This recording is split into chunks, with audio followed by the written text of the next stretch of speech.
All right, so I've seen a lot of wild takes in the wake of Biden deciding to pull our troops out of Afghanistan. And again, there are the caveats of he's not doing a complete and total withdrawal. He's going to maintain bombing campaigns, likely will maintain a CIA intelligence operative presence as well as a mercenary presence on the ground there. But even in the wake of this half-assed withdrawal that Biden should be getting a little bit of credit for, a lot of takes have been flying around, and a lot of these takes have been batshit fucking crazy. And this clip that I'm about to show you guys on Fox News with this guy, Robert O'Neill, is probably the craziest one that I've seen yet. So let's go ahead and hear what he has to say, and then we'll dive into who exactly this guy is.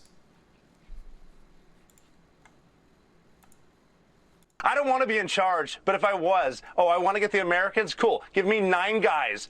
I'm going to walk through the streets, and I'm going to kill everyone I see, and I'm going to grab the Americans. It is not difficult. But we have these people who are in charge that are a disgrace. I am amazed that there hasn't been at least 30 generals and admirals that haven't resigned or been fired today. But we won't, because we have a commander-in-chief that was put there through whatever happened at 4 in the morning on election night. This is not...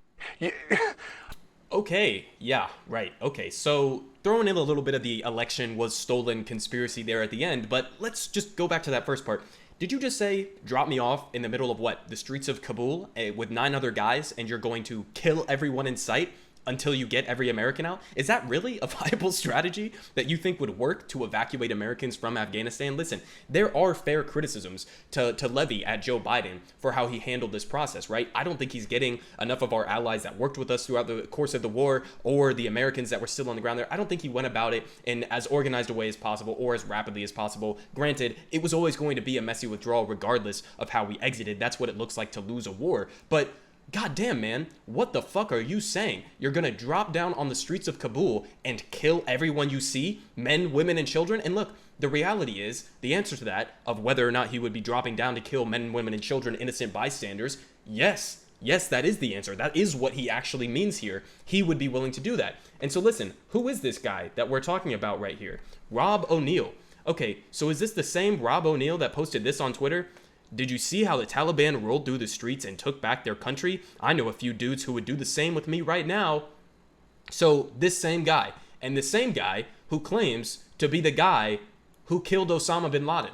Okay, so this guy apparently was one of the people who was one of the members of the SEAL Team 6 who went in there and killed Osama bin Laden. He claims to be the sole individual who killed Osama bin Laden. And this is the guy who Fox News decides to bring on to talk about how he's going to kill everyone he sees in the streets of Afghanistan. So listen, this is the conservative war hawk, nonsense approach that we see in handling a lot of these foreign policy issues, right? This is just some random, Navy SEAL member who supposedly killed Osama bin Laden, or so he claims.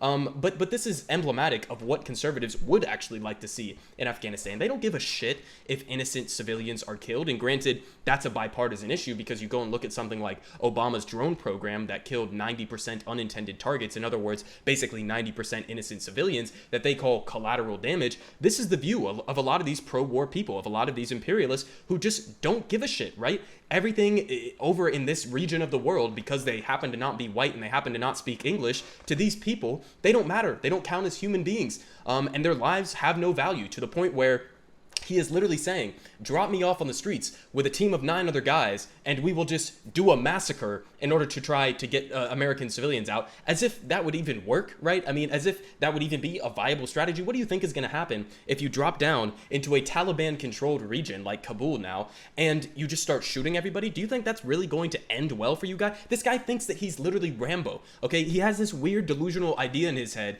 that he is literally Rambo, and that he can just be dropped down in the middle of enemy territory and just take everybody out and magically heroically save the day for Americans that have been stuck there. It's completely ridiculous. It's absurd. It's laughable, but it's also disgusting and emblematic of how these imperialists think about warfare. They don't care about the collateral damage. They don't care about innocent men, women, and children that have been massacred by the likes of U.S. military members like himself. They just don't give a shit about that kind of stuff. I mean, you go and look at the civilian death tolls within Afghanistan. There was a substantial period of the war where the United States and our security forces and the US and the Afghan US-backed government were killing more innocent civilians than the fucking Taliban. And then we're going to turn around and act surprised why, you know, the Taliban has been able to gain power and was stronger at the end of the war than they were at the beginning of the war. Well, it's because we are a gigantic, violent, imperialist force that tried to force our will on a country that didn't want us to be there in the first place. And this guy thinks, yeah, let's wrap it up at the end with just a couple more friendly war crimes on our way out the door.